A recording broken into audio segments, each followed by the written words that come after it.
Hi guys, हम सबका wait करते हैं, then we will start. Okay, I'll just wait for more 5 minutes. Good evening, Anup. Good evening, Ravi.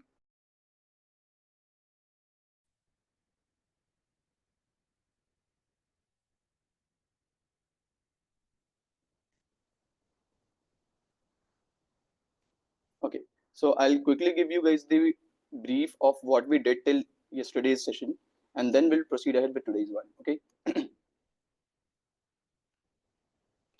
So while going through the lecture of yesterday, we saw the network layer.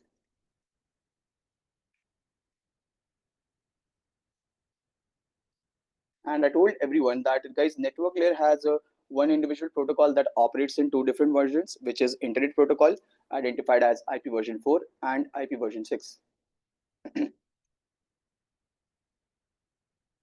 V6 would be played afterwards once we are done with the entire course scenario till servicing part. So we will be focusing over V4 specifically. I told you guys that the network layer supports Internet Protocol IP. This Internet Protocol IP version 4 is of two different parts. It shows a hierarchical structure. One portion of it is called as the network layer part, and the other one is called as the host part. What is the purpose of this particular layer? It helps for the logical addressing mechanism. Okay, can anyone tell me in their own terminology what exactly do they mean by logical addressing?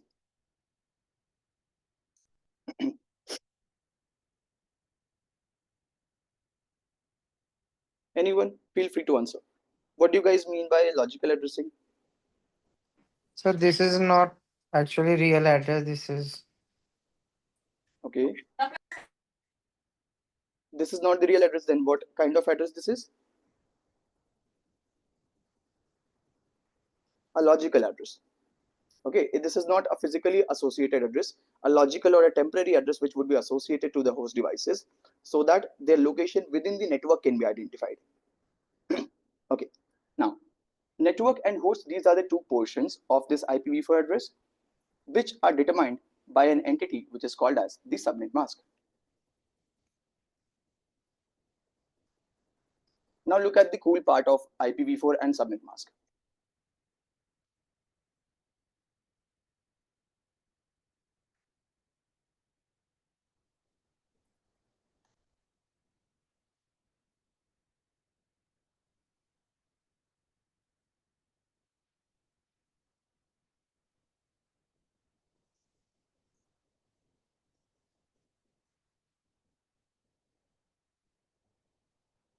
If I talk about IPv4,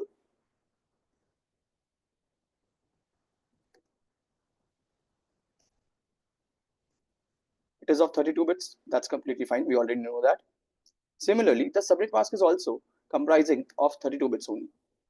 That means they both are similar in size variations. Both the addresses IPv4 and IPv6 and subnet mask, they are represented in 4 octets. What is a 4 octet value? We will understand that very soon.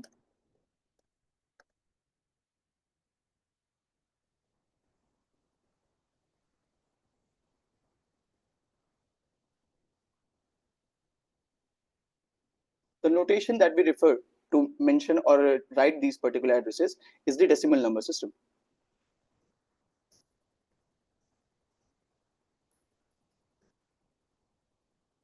So the question lies here is, what is that thing which will make a difference between the V4 and the subnet mask? If ultimately everything is identical in terms of the characteristics and the representation, then how come they differ from each other? So guys, an IP version 4 or subnet mask has only individual difference. That is, subnet mask, whenever is written, would be a contiguous entity. Contiguous, or you can say continuous. What I mean by saying this is, whenever you will be representing a subnet mask, it will exhibit a straight sequence of ones, which is the on bits, and if anyhow any 0 bit or the off bit comes, the entire sequence of the 32 bits address would become 0. We will be looking on to this particular explanation in a completely depth once we will be reaching on to the subnet mask. This is just a superficial explanation of it. What else we did yesterday was the binary to decimal conversion, where I told you that these particular 8 bits of the octet would be placed either as 0 or 1, and then for what will be the conversion that we have seen, this was the traditional method that we were doing, so we won't be like applying this one. I told you guys to use the binary place values method. What binary place value method was doing is, we have 8 specific values for every specific binary bit placed in the octet. These values start from 1 and keep on incrementing until they reach on to 128. If I have to convert any particular decimal number to binaries, what I will be doing is, let's say if I have the number as 206, any particular value which I'm using for my addition to build up the value of 206, that will be placed as 1. And if I'm not using any value, I'll exclude that value by placing it as 0. So in order to create 206, I can take 128. I'll subtract 128 out of 206.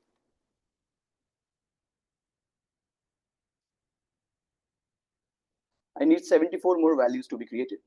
64 can be included to create 74. I'll take 64, subtract 64 out of it, 10. And this is simply clear that 8 plus 2 will be 10. So I'll place rest of the things as 0. And 11001010 is the binary conversion of 206. This was the method which I asked you guys to keep on practicing for the yesterday's task. Why? Because we will be learning this and using the same method multiple times in the coming calculations in an advanced way. Sir, it is 76 now, I think. Where guys? 78. This one? Yes, sir. Oh, I'm so sorry. Yeah, then the value will change. If it is 78, then the value will change. Thank you for correcting me. It will be 40.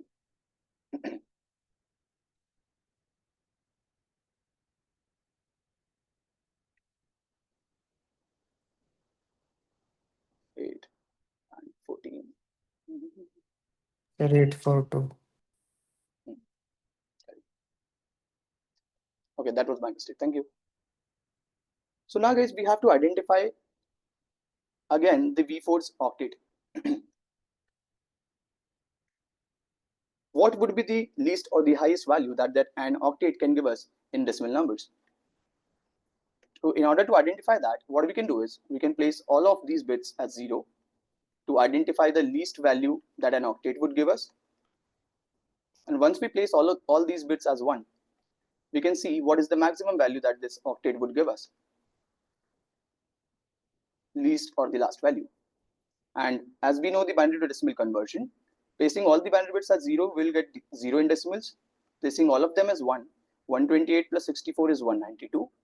192 plus 32 is 224. 224 plus 16 is 240. 240 plus 8 is 248. 248 plus 4 is 252. 252 plus 2, 254, and plus 1, 255. So all total maximum value that I can create from 8 binary bits would be 255. If I were to create any value larger than 255, then the 9th bit must be needed. But we won't be discussing about it because we are working for the IPv4 addresses of the 8 octets. Now, so what we have derived is that an octet gives us a value from 0 to 255. So guys, please tell me, would you guys agree if I say that an IP address starts from 0.0.0.0 and it ends up at 255.255.255.255? Yes or no? Yes, sir. Okay. And how would be the IPs progressing ahead? Means individual progression of IPs. The next IP after this would be 0.0.0.1. Next would be 0.0.0.2, and so on. It will keep on progressing until it reaches to the highest value of this octet, which is 0.0.0.255. Now what will happen? If I were to add one more IP address over to this particular IP, the next IP would be what? Will it be 0.0.1.255 or will it be 0.0.1.0? What do you guys say? Sir, 1.255. Okay, let's see. I'll explain you the wall clock method. Okay, how many hours do we have? 24 hours, which are represented from 0 to 23. We have in minutes, if I talk, 60 minutes we do have from 0 to 59. And similarly for seconds, we have 60 seconds from 0 to 59. Now, please tell me what will happen if the time is 0 hours, 59 minutes, and 59 seconds. If I'll add one more second to it, what will be the time now? 1 hour. 1 hour, right? So how is the time progressing here? What happened is we have reached on to our maximum value. So rather than incrementing our value, because that is not possible, we will reset our value back to 0 and will increment the next value by 1. This was also to his maximum value. So what he did, this particular place also reset it back to 0 and incremented the next value by 1. The same thing will happen here also. As the octate's maximum value of 255 has already been reached, the next value addition would cause this particular octate's value to reset back to 0 and the next octate would increment by 1. So the right answer is 0, 0, 0, 0.0.1.0 rather than this.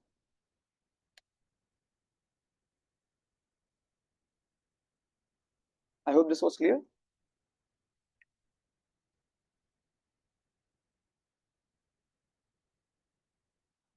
Next IP value would be 0.0.1.1. Similarly, again, it will end up at 0.0.1.255. And there will be a time when similarly the second octet will also get filled by 255.255. And once we keep on incrementing the IP bits like the similar way, addresses would end up at 255.255.255.255. Now, why have I explained this thing is, can you tell me how many total values of IP do we have till here? Total number of IP values here? 256. 256. And from 1.0 to 1.255, again 256. So what we will be doing is, if I ask from 0.0.0.0 to 0.0.1.255, what is the total number of values that IPs are giving? That would be 256 multiplied by 2. Yes or no? Yes, sir. Why is it so? Because 256 values are changing in the fourth octet, and the second octet is only exhibiting two different values. So what we have done here is 256 for the fourth octet, and for the third octet we have multiplied it by 2. Similarly, if the range were to be calculated from 0.0.0.0 to 0.0.255.255, the expression would have been 256 multiplied by 256. And for entire range, we can represent it as 256 to the power 4, which will give you the initial value only 4294967,296.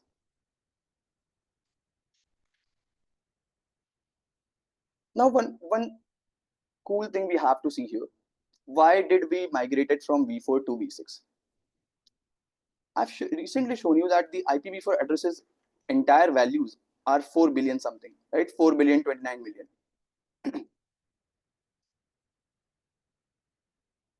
If I were to Google the present world's population,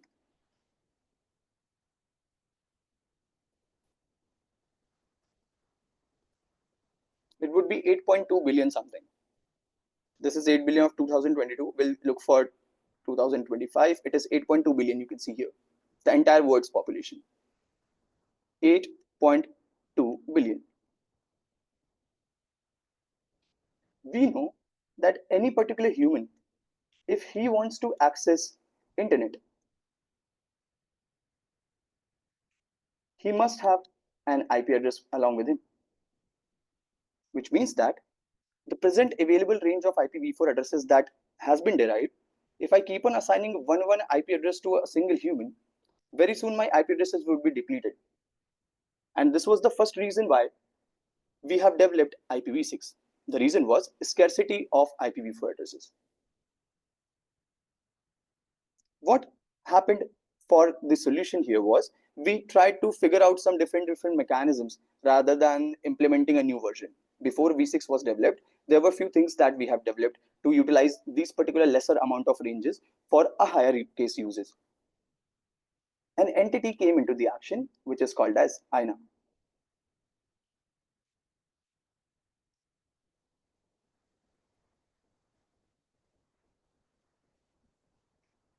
This INA stands for Internet Assigned Number Authority.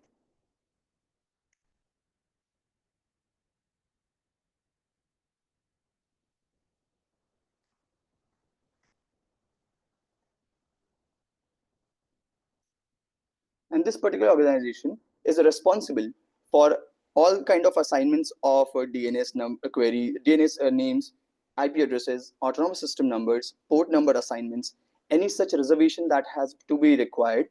INA is an authority to which people would reach out and get those reservation done. You can reach out to this particular website by typing www.ina.org.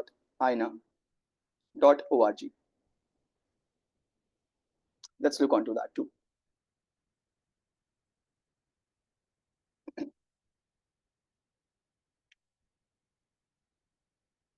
So for INA, the entire word was broken down into 5 different RIRs. Actually, the globe has 7 different continents, out of which 2 are not as good as to be lived by humans. So all the rest of the 5 continents were broken down into five RIRs, regional internet registries. We Indians lie in the APNIC region. You can see the map here. That is the reason why whenever any particular person changes its location, the public IP address of that person keeps on changing.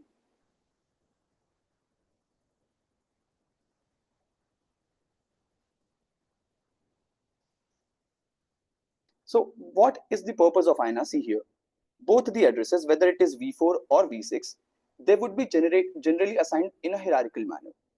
Every particular user who requires the addresses, they will be assigned the IP addresses by the ISPs, our local ISPs we are talking about, okay?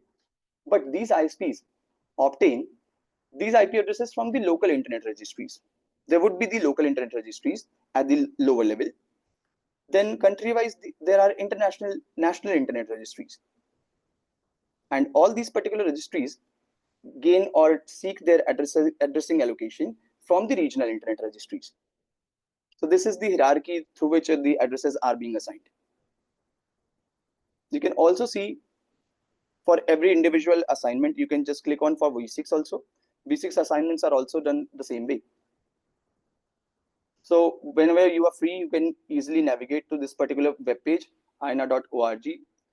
Whatever I will educate you, rather than that, this is the most authenticated place to check for any particular information. If there is any new update for protocols, any particular addressing, v6, anything, you can check it here.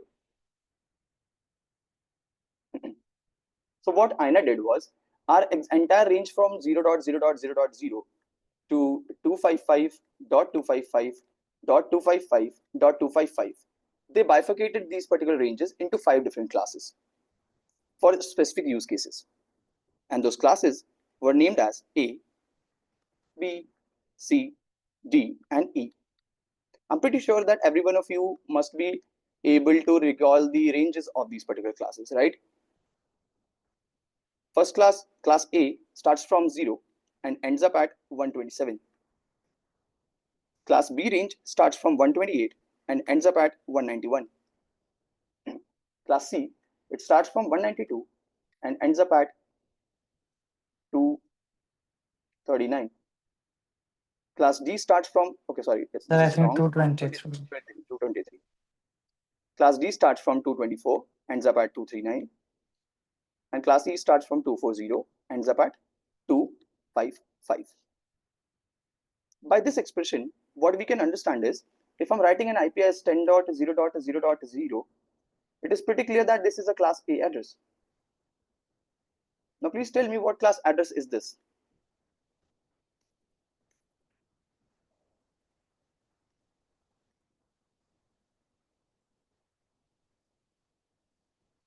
Sir, class D. Class D. Yeah. if I were to change the address from 172.18.4.2, it would belong to class B, right?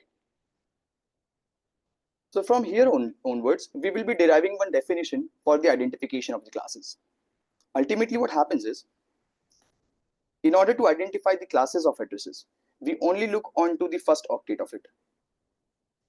There is no relevance of a class with the subnet mask or anything. The classes would only be identified by the first octet. That means INA, once it was bifurcating these classes into 5 different classes, they must have played something or tweaked something in the first octet itself. So let's see what was that.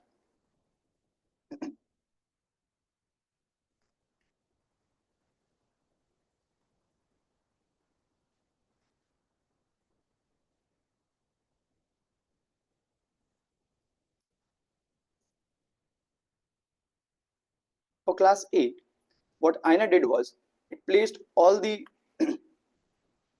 first octet bits rather than the very first bit as 0. By placing the very first bit as 0 of the octet, the concept which was introduced is called as the prioritization of the bits.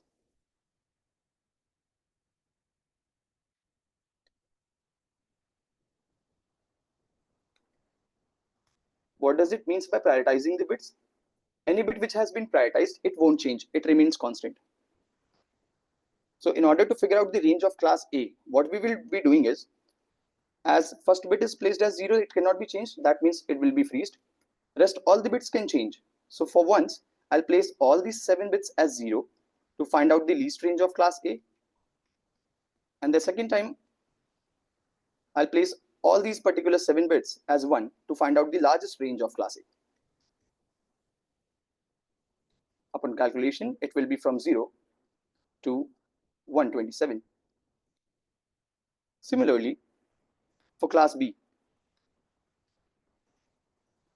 the starting 2 bits were prioritized as 1 and 0.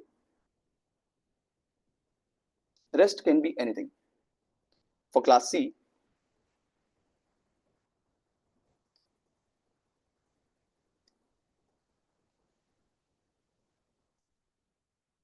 initial 3 binary bits were prioritized as 1110.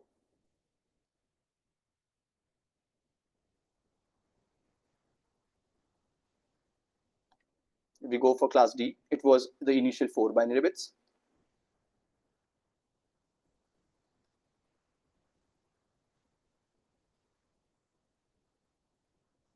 Triple one zero. And for class E, there was a slighter change. Here also again 4 binary bits were prioritized, but this time all those 4 binary bits were on.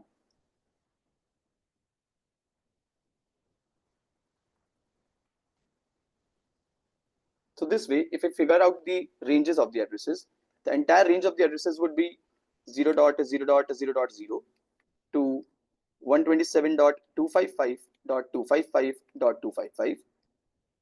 For class B, again similar, it would be from 128.0.0.0 to 191.255 all, and similarly for rest of the classes too.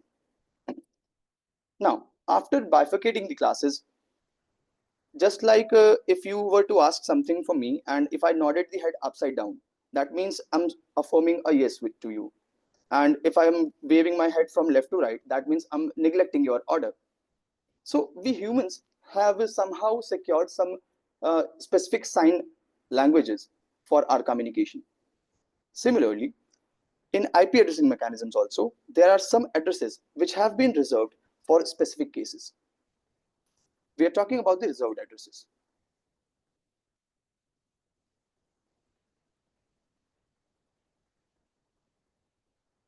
You guys always remember, these reserved addresses, they cannot be assigned onto the host devices. That is why we are studying about them.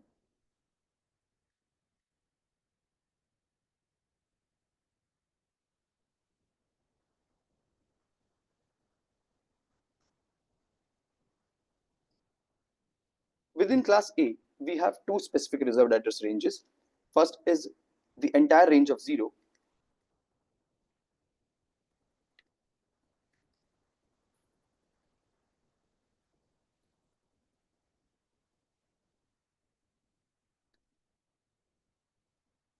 which is called as the unidentified address range.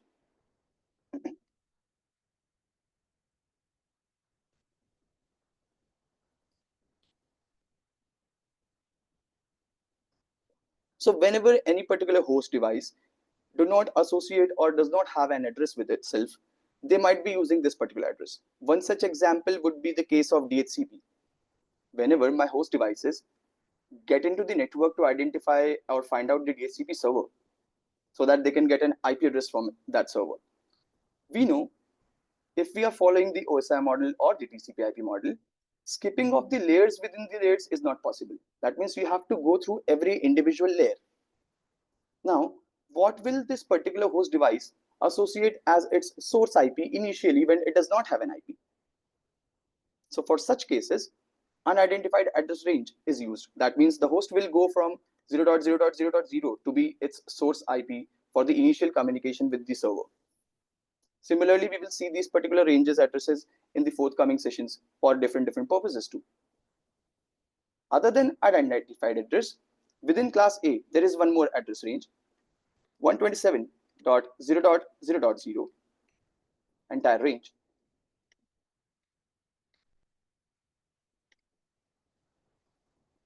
The purpose of this particular range is identified as the loopback addresses.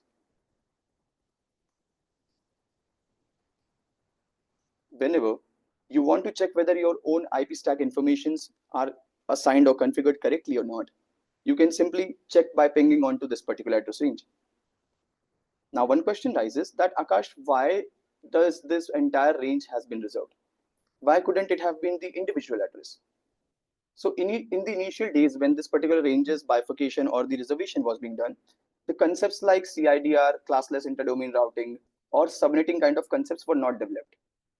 That was the sad part because due to that reason, entire range has to be sacrificed for any reservation.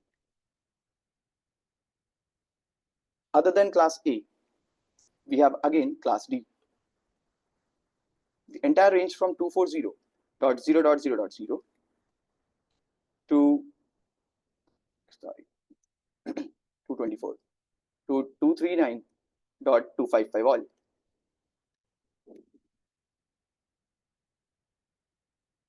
These particular addresses are reserved for such applications which use the multicast mode of communication.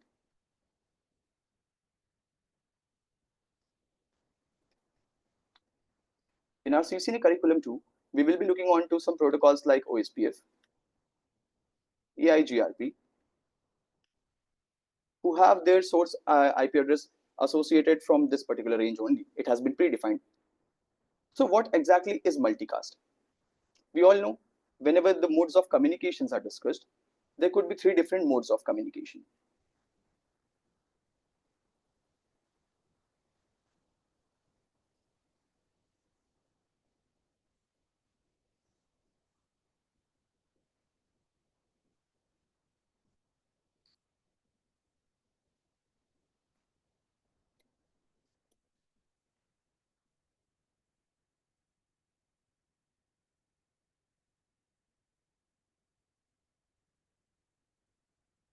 First way of communication is identified as the unicast communication.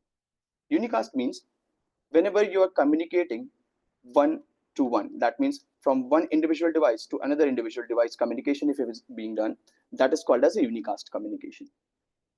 Other than unicast, we have multicast,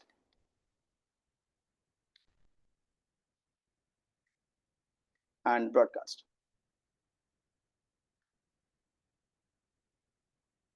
In this meeting presently, we are total 8 people here.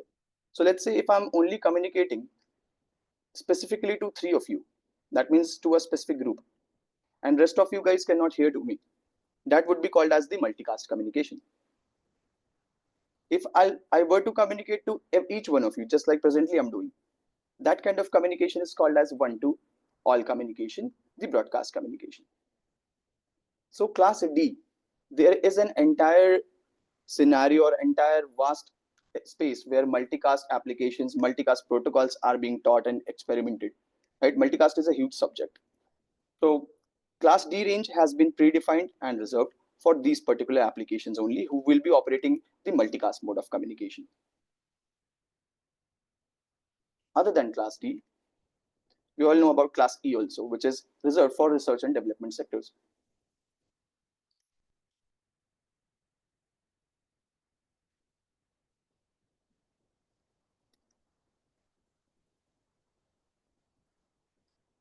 I'll write it in short, R&D. So once these addresses are reserved, that means we cannot assign these addresses to the host devices.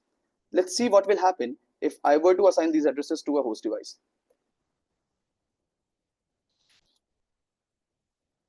I'll open my network sharing center. We'll use Ethernet 1. This is off. So guys, what do you think? If I were to assign any reserved address to my particular NIC, will it allow me to do it? The answer would be no. Let's say if I'm typing 127, look what it is saying. IP addresses starting with 127 are not valid because they're reserved for loopback addresses. So it is asking me to place any address between 1 to 223. Other than 223, if I'm typing 224, again, that won't be a valid entry.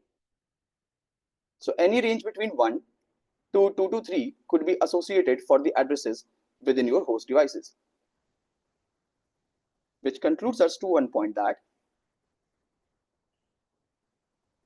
after excluding the reserved addresses, the usable ranges of the addresses for class A turns out to be from 1.0.0.0 to 126.all255. Class B has this entire range free for us, 128.0.0.0 to 191.255.255.255. And class C has 192.0.0.0 to 223.255.255.255. So what happened was, due to the reserving of the addresses for specific purposes, again the addresses values became very shortened out. And we already have seen that the population of humans was way larger than the addresses. So again, addresses scarcity has been gone to a much extreme level. Due to this reason, now some solutions were developed. The very first solution was to bifurcate these addresses into two different parts, which was called as the two different types of IPs. One type is called as the public IP that can be utilized to access the internet, which basically is due to the routable properties of these addresses. Another one is the private IP address, which can be utilized for the LAN accesses as it is a non-routable address.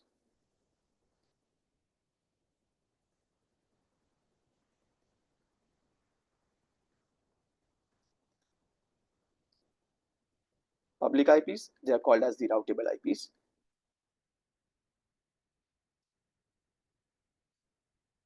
To use them, you'll have to purchase them. That means it bears a cost. Private IPs are the non-routable IPs.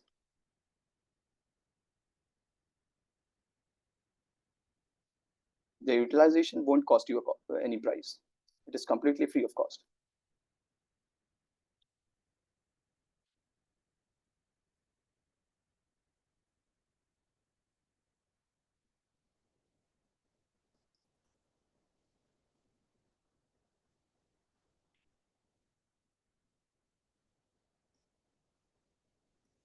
So out of these ranges of A, B, and C, which is from 1 to 126, 1 to 8 to 191, and 192 to 223, some specific ranges have been taken out as private ranges.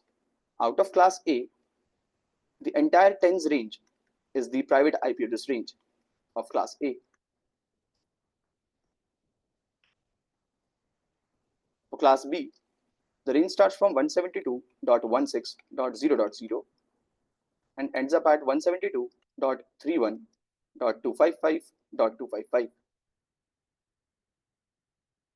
The class C has the most popular private IP address range, which starts from 192.168.0.0 and ends up at 192.168, the entire range.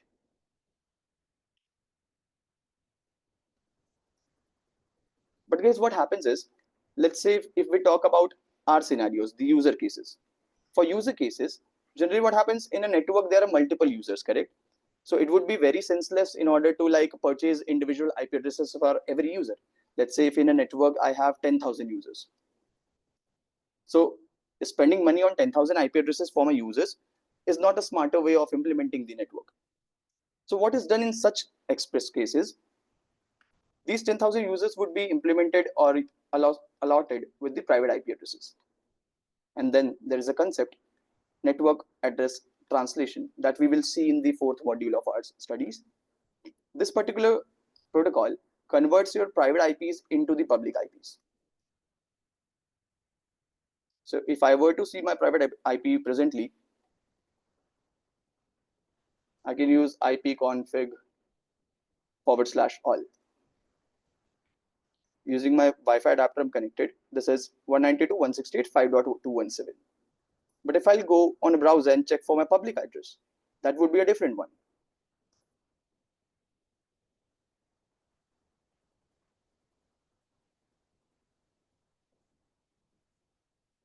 This is the public address in V6 and V4 address. So this process of converting or translating the address is done with the help of a protocol which is called as NAT. We will be looking on to NAT throughout our study, and we will be learning of different ways of using the NAT, static and dynamic, everything. Okay, now we are on a verge of finishing the theoretical part of the IPs. So we have seen two versions, version 4 and version 6. We have seen 5 classes of IPv4, class A, B, C, D, and E. At last, we saw types of IPv4 addresses, public and private. Other than these particular addresses, there are 2 more addresses, guys, which are reserved and cannot be assigned to the host devices. Those 2 addresses are called as network IP and the broadcast IP.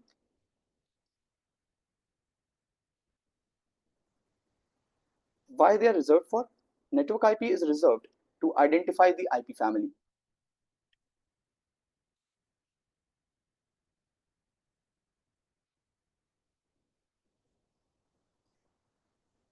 And broadcast IP is reserved to address all the hosts within the network.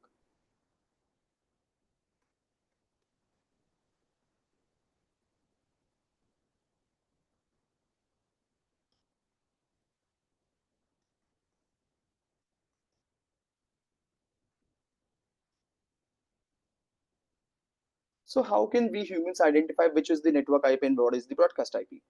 To understand that, we will look on to the new entity which is called as the subnet mask, because we know any IPv4 address cannot be represented without the help of a subnet mask. So first of all, we'll understand what exactly is the subnet mask, and then with the help of subnet mask, we can easily identify what a network or broadcast IP is.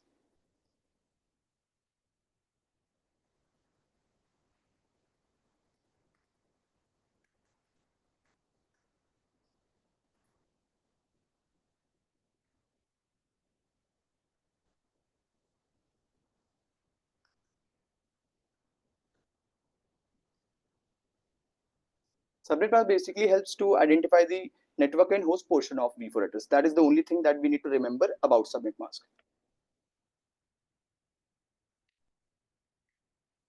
Network and host portion of any V4 address.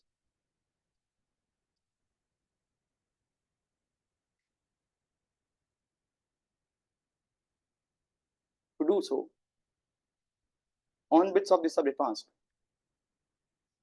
will give you the network part.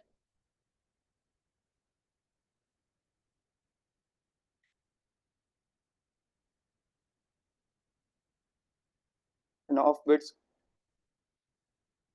let out the host part. Now let's look on to one example here.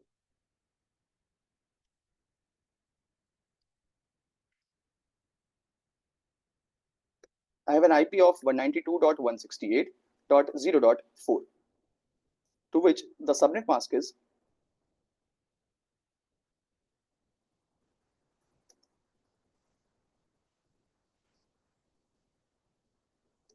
255.255.255.0. So our very first task would be to convert them into binaries so that we can understand how subnet mask is helping out to understand the network and host portion of IPv4 address.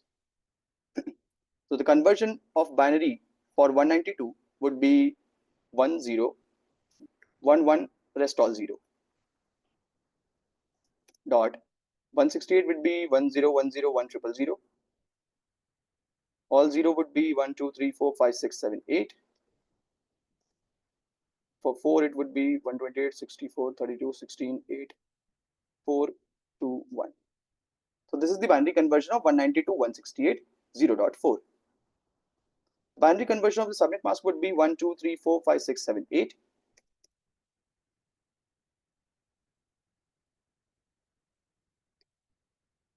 Rest all 0. Now look closely what it basically explains to us. So the subnet mask is telling us that all the on bits of the subnet mask would be the network part. As represented here, with the help of the subnet mask, the IP address's initial 24 binary bits have been placed within the subnetwork portion. Whereas the subnet mask is telling us that rest of the 8 binary bits are within the part of the host device part, the 8 binary bits. So what happens is, if I talk about a host device can only belong to a single network. Within a single network, there can be multiple host devices. But a host device can never belong to multiple different networks at the same time. Due to that reason, our network portion of the IPv4 address will remain constant. And now, with the help of subnet mask's host portion, we will identify the range of the addresses that this network will give us. So to do so, we'll again do the same thing. Let's copy this. I'm placing it for 2 times. One is for the first value of the network, and the other one is for the last value of the network.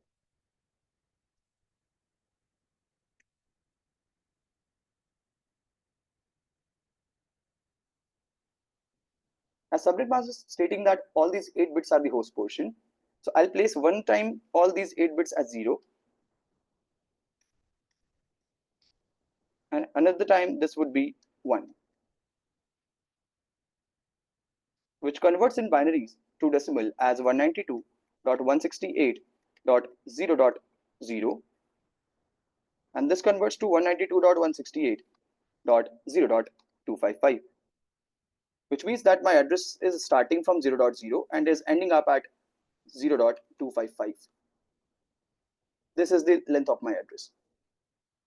But why we were doing this basic calculation, the reason is, guys, with the help of the subnet mask, if you place all the host portion bits of your IPv4 address as 0, the IP that you are getting is called as the network IP, which will help you to identify the network family.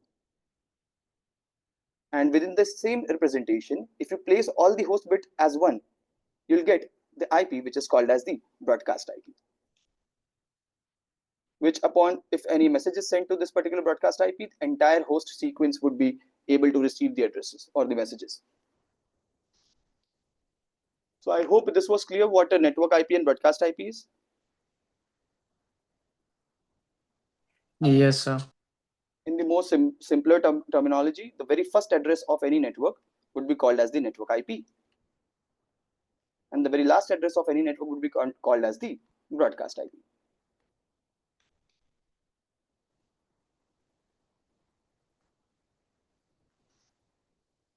Okay, now, okay, how many of you have means ever gone through the gates, AND gate, OR gate, NOR gate? Anyone remember that? Logic gates? Yes. Cool.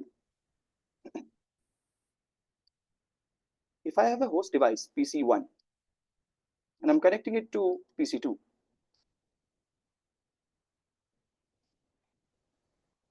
I told you that PC1 has an IP of 192.168.1.1 and PC2 has an IP of 192.168.1.149. And then I told you that, guys, for both the PCs, the subnet mask was common, which is 255.255.255.248. Now the question is, will these two devices communicate with each other? Assuming we don't know subnetting, we are not aware of how subnetting is done, what exactly subnet mask will break down this network range into. How do systems identify these things? So guys, whenever any system would be associated with an IP and the subnet mask, they basically perform the AND operation. Host devices perform AND operation between IP address and the subnet mask. Let's see how.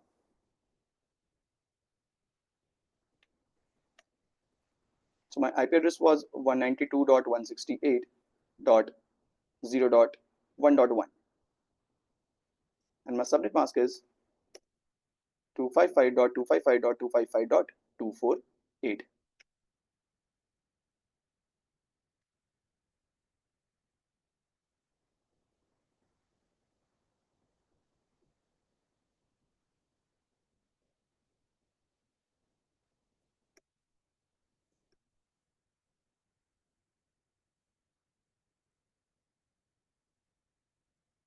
I'm referring to AND gate, guys.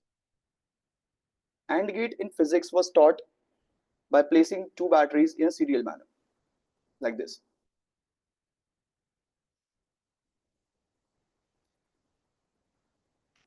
The positive and negative ends of the batteries, and they were linked all together to a light bulb. Now, there was only one case when this light bulb will light up. These two inputs are identified as A and B, and the combination of A and B will result out to an output of A dot B. If sorry, rather than battery, there would be a key. I'm so sorry. I'm so sorry. It will be the key.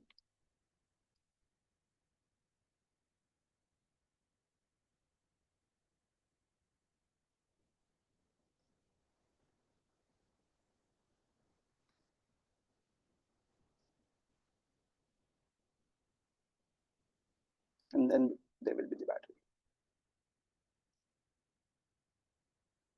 Hmm. So these are the two inputs A and B. 0 0 means both the inputs are off. That means keys are not connected. So once the circuit is not complete, the light bulb will not light up. That means the output will be 0. If I place A as 0 and if I connect B, still the light will not come up. There is only one case when the bulb will light up. That is if both the inputs are on.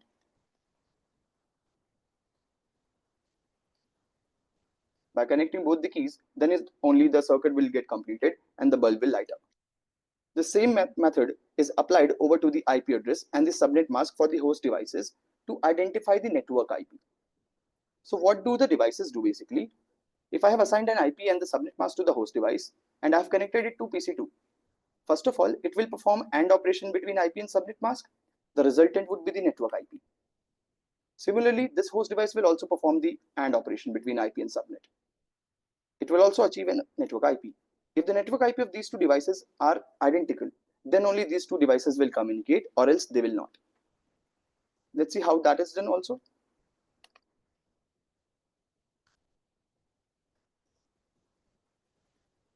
One 92.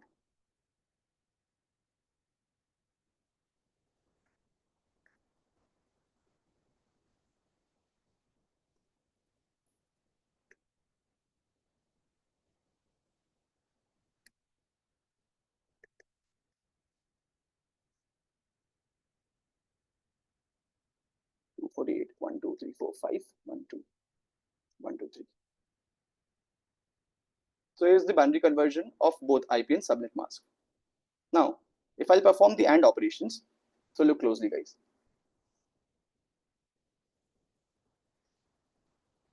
While performing the AND operation, here 1 0 will be 0. The entire octet will become 0 because there is no identical ones in both the places. Here it will be 1. Rest all the bits would be 0. That means for the below values, everything is 1. That means all the values of the above place would come exactly as they are.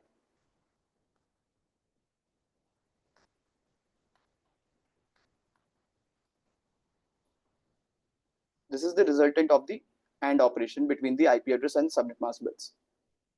If I convert it back to decimal, it will be 192.168.1.0. For the other device, which was 140, it was 148 if I guess, right? Let's see. 149 it was, okay. Next host device is 149. So if I'll change this value to 149, let's see what will be the network IP. Definitely it will change.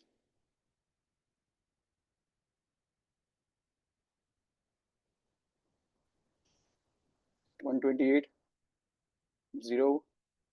What will be the 149s? Okay, let's convert quickly.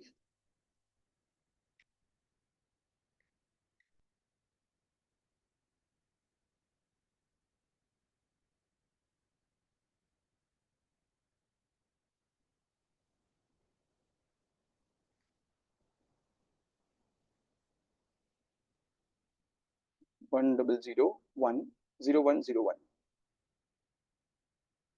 Solving it with the AND operation values, it will become 1 double 0 1 0 0 0 0. So this time the network IP will come as 192.168.1.1 plus 128 plus 16.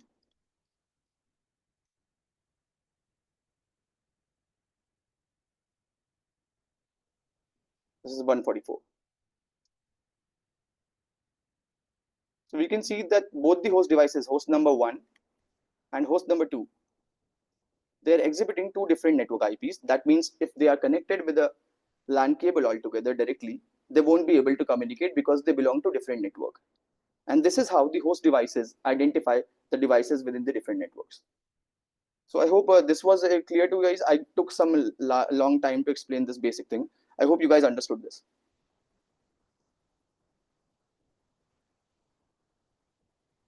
Guys, was it clear? Yes, sir. Okay.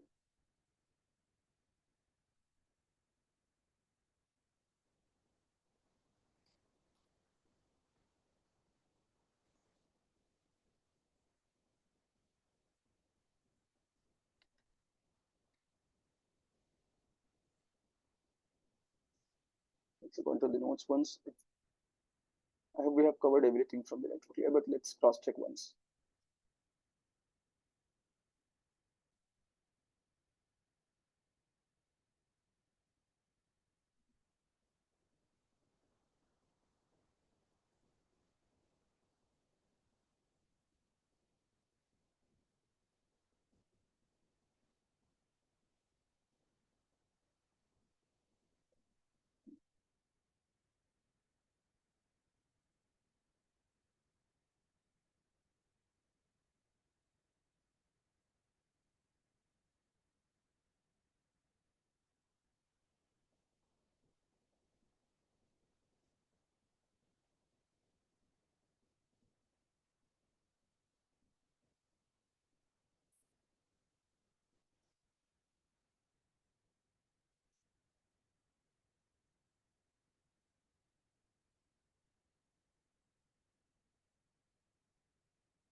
This we will study when the switching part will come.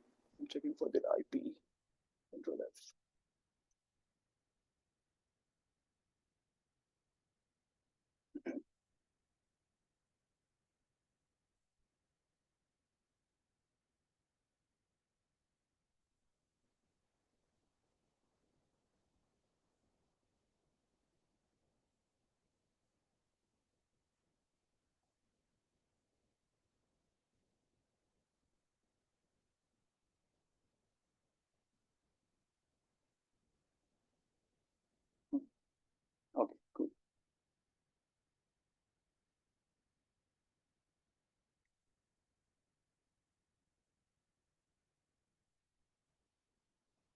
So till so far we have studied classes, all the different types of addresses, and how hosts basically communicate. But generally, guys, in the implementation scenarios or even for the exams also, you will have to attempt the requirement questions like subnetting questions where you'll have to create the subnets. So what exactly is a subnet? We will be jumping on to learn that particular part. There's one thing which is called as the default octet format.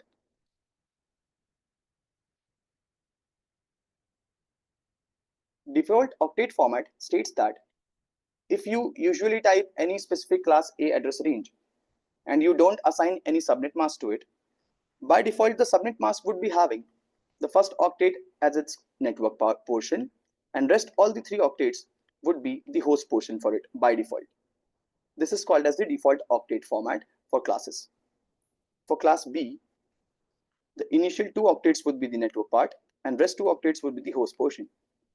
And for class C, it increases to 3 octets to 1. Now, if you place the default octet format to subnet mask's definition, you'll get the default subnet mask.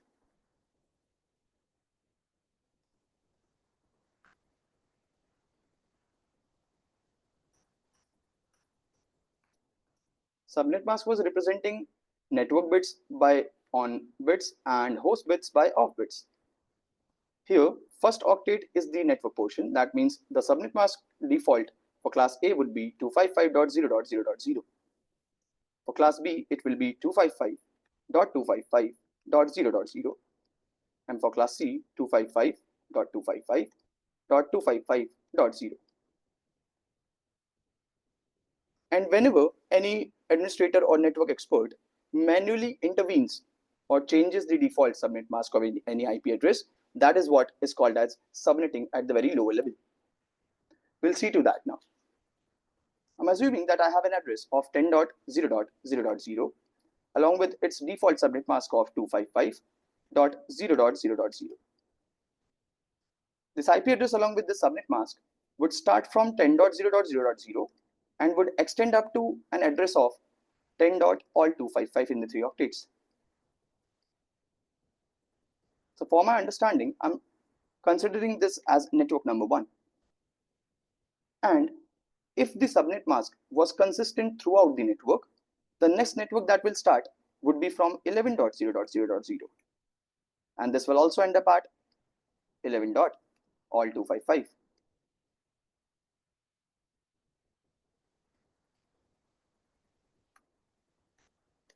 So this was the behavior of the default subnet mask. Now how subnetting is done, let's look on to that.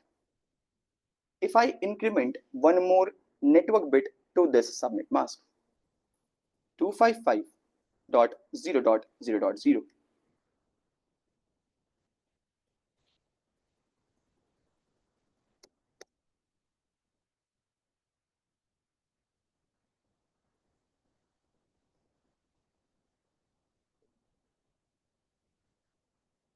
so now if I were to increment one network bit out of the subnet mask, my new subnet mask would be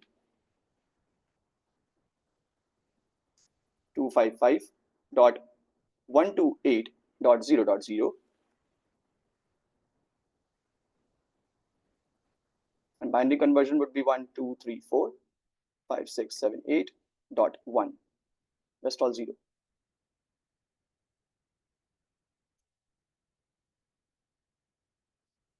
So if you guys look closely to these two subnet masks, this is the default subnet mask of class A, and this subnet mask has one network bit incremented or added. What is the effect of adding one network bit to the network? Let's see. Now the subnet mask changed to 255.128.0.0, due to which this entire network range will break down into two equal parts. First network will start from 10.0.0.0 and end up at 10.127.255.255. Another network would start from 10.128.0.0 and end up at 10.127.255. all 255. So what we saw here is this individual network holding its default subnet mask, once manually intervened or tweaked by addition of a network bit, has broken down this entire network into two equal parts. Similarly, if I were to increment two network bits here, the network would have broken down into four equal parts.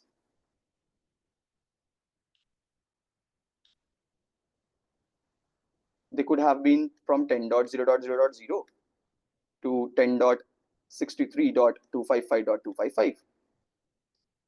This would have been the first network. Second network would have been started from 10.64.0.0, ending up at 10.127.255.255, and so on. Rest of the two networks would have been created. So what we are looking here is, by incrementing the number of network bits, network breaks down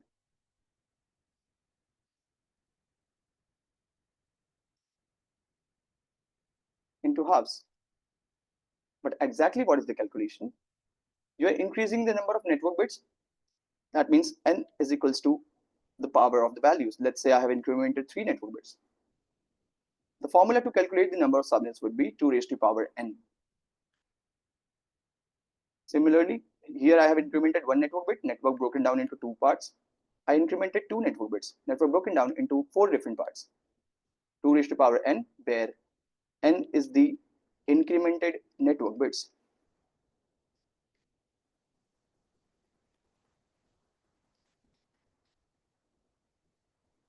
If n is 3, that means 2 raised to power 3 will give me a total of 8 subnets. Just the opposite of it, if you will decrement the network bit, that means if you will increment the host portion by changing the subnet mask like this, let's say 254.0.0.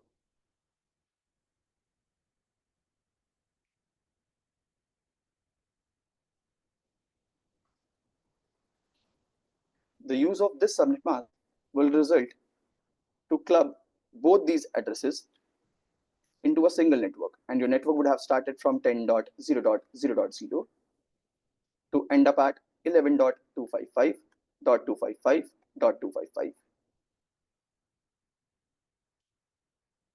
So we can conclude that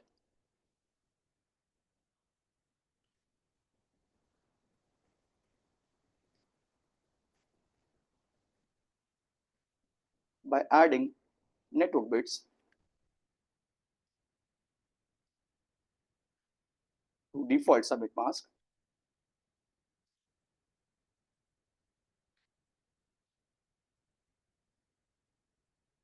we perform subnetting,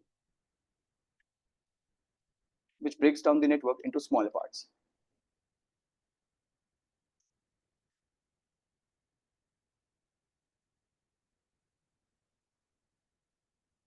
Whereas if you'll, rather than adding, if you'll subtract the network bits,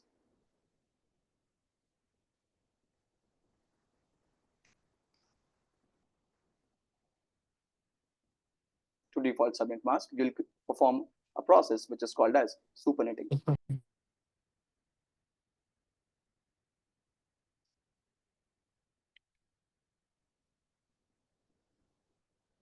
And whether it is a subnet or a supernet, you can easily identify or calculate the specific entities of the IPs if you are able to identify the elements within the IP. Your IP address starts from the network IP, which is reserved, but it ends up at another reserved address, the broadcast IP. Then there is leftover an assignable range of host devices, and those assignable range are identified as the valid host range. The very first IP which can be assigned to the host device will be called as the first host IP.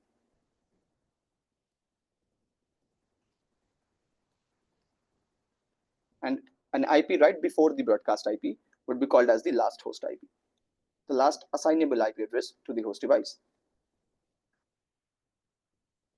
And this entire range from first host to the last host would be called as the valid host range.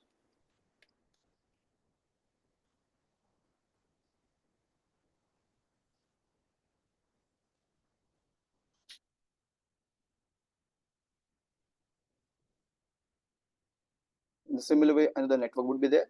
So if I'm considering this as network number one, so for network number one, the network IP of the another network would be called as the next network IP.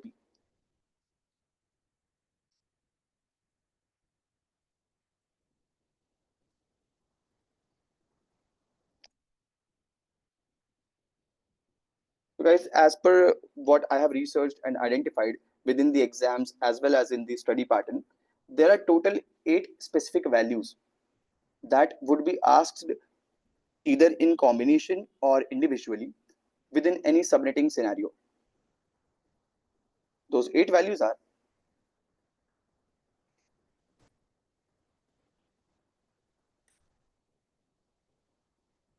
you can be asked about a network IP of an address,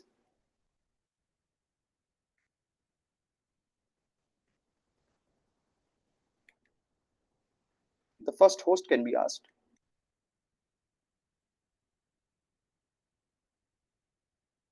I'm writing it sequentially, so another will be coming as the last host. The network will end up at broadcast.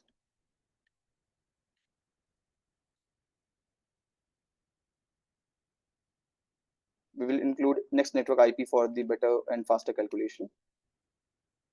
This is also an entity.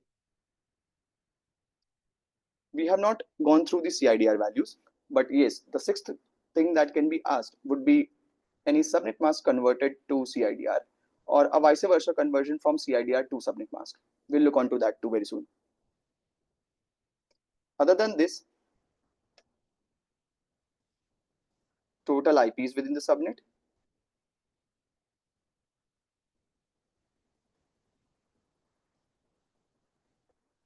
and out of them, by removing network and the broadcast IP, total usable IPs.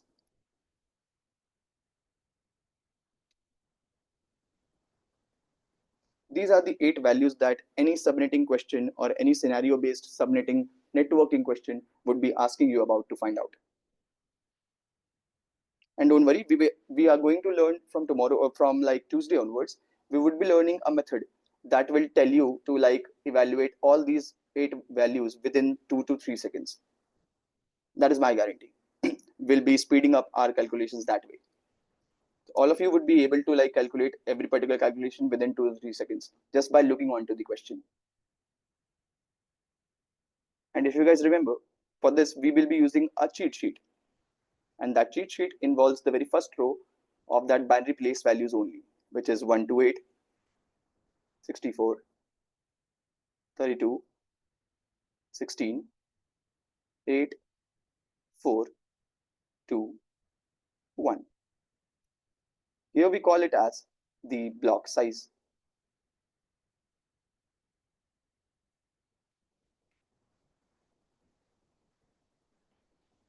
Block size means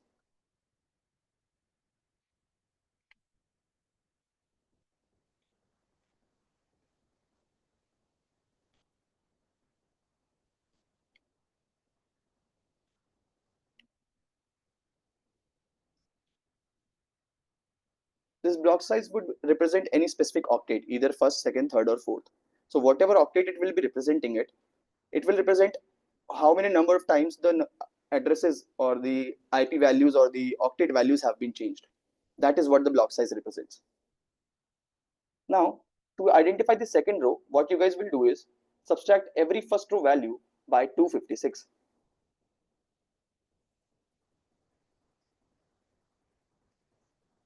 I'm telling you how to draw this table because this table has to be mapped up in our minds. For initial days, we will be referring it by paper, but ultimately we'll have to like remember this table. So if you subtract all these values by 256, you will get your second row, which is 128, 192, 224, 248, 240 first of all, 56, 240, 248, 252, 254, and 255. We'll identify this row as our subnet mask row.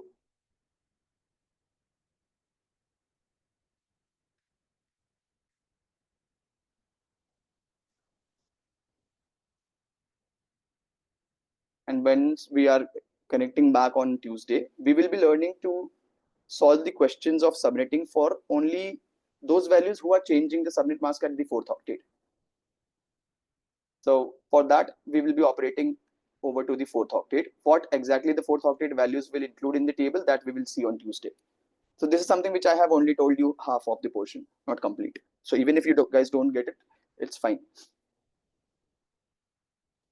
So I hope today's session was clear for everyone.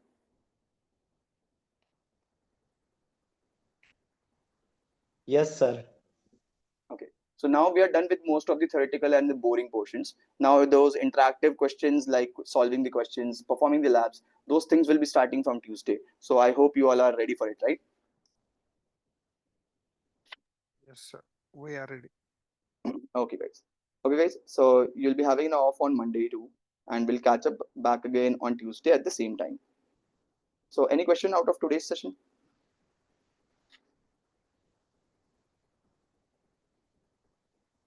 No, sir. Okay. You'll get these notes in your WhatsApp group, okay? I'll just save it and forward it to you guys. Okay, guys, we are done for today. We'll catch up on Tuesday. Meanwhile, you'll be getting everything in your chat box, in WhatsApp chat box. You'll get everything there, the notes and everything. I hope everything's fine. Can we close the session now? Sure. Okay, guys. See you on Tuesday. Have a nice evening. Bye bye. Bye bye.